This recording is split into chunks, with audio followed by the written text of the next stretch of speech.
ఇది యాక్చువల్లీ ఒక political oriented conversation అనుకోండి. కానీ దేశ ప్రయోజనాలు, మార్కెట్, ఎకనామిక్స్ తెలిసిన వాళ్ళకి నేను చెప్పింది ఎంత వ్యాలిడ్ పాయింటో అర్థమవుతాది.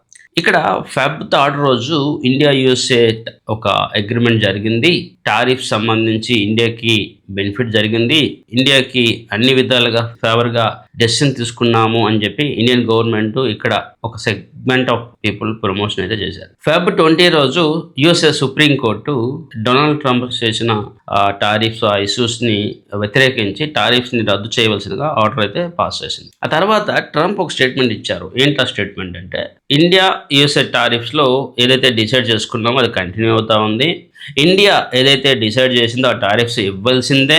అమెరికా ఎటువంటి టారిఫ్స్ పే చేయవలసిన అవసరం లేదని చెప్పి మళ్ళీ అమెరికా యొక్క ఆధిపత్యాన్ని లేదంటే పై చెయ్యి అది మరొకసారి చెప్పడం జరిగింది. ఇప్పుడు ఇండియా, యూఎస్ఏ మధ్యలో జరిగిన ట్రేడ్ డీల్ ఎవరికి ఫేవర్గా జరిగింది అంటే అది అమెరికాకు ఫేవర్గా జరిగిందని మరొకసారి ప్రూవ్ అయింది. 2, యూఎస్ఏ కోర్టులో దీనికి సంబంధించి ఒక జడ్జిమెంట్ రాబోతా ఉంది. దీనికి సంబంధించి ఒక తీర్పు రాబోతుందని తెలిసినా కూడా అంత హడావుడిగా ఇండియన్ గవర్నమెంట్ యూఎస్ఏతోని ఒక డీల్ చేసుకోవాల్సిన అవసరం లేదు. దానివల్ల మేజర్ బెనిఫిట్ కూడా ఏమీ లేదు. మరి అలాంటప్పుడు అదొక గొప్ప విషయంగా ఇండియన్ మీడియా లేకపోతే ఒక వర్గం సంబంధించిన మీడియా ప్రమోట్ చేసుకోవాల్సిన అవసరం ఏముంది? మరోవైపు దీనికి సంబంధించి చైనా చాలా వరకు టెక్నికల్గా గేమ్ ప్లే చేస్తూ ఉంది. వాళ్ళు ఇప్పటికీ ఎటువంటి అగ్రిమెంట్ చేసుకోలేదు. ఇప్పుడు యూఎస్ఏ సుప్రీంకోర్టు ఇచ్చిన తీర్పు చైనాకి చాలా ఫేవర్గా వచ్చింది.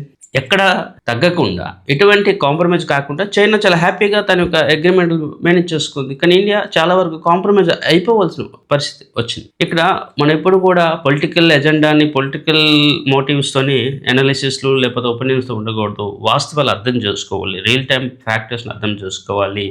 ఒక వ్యక్తి లేకపోతే పొలిటికల్ ఇంట్రెస్ట్లో అవి వేరు. When you come to the finance, when it comes to investment, the decision has to be taken as per the ground reality. So ఆ విషయం మనం చెక్ చేసుకుంటే ఇండియా, యూఎస్ఏ టారిఫ్స్ అనేది ఇండియాకి సపోర్టివ్గా కానీ ఫేవర్గా కానీ ఏమీ లేదు. అందుకోసం చెప్పి నేను దానికి సంబంధించి పెద్ద హైలైట్స్ ఇంతవరకు ఇవ్వలేదు. సో అది మీకు ఇప్పుడు అర్థమైంది.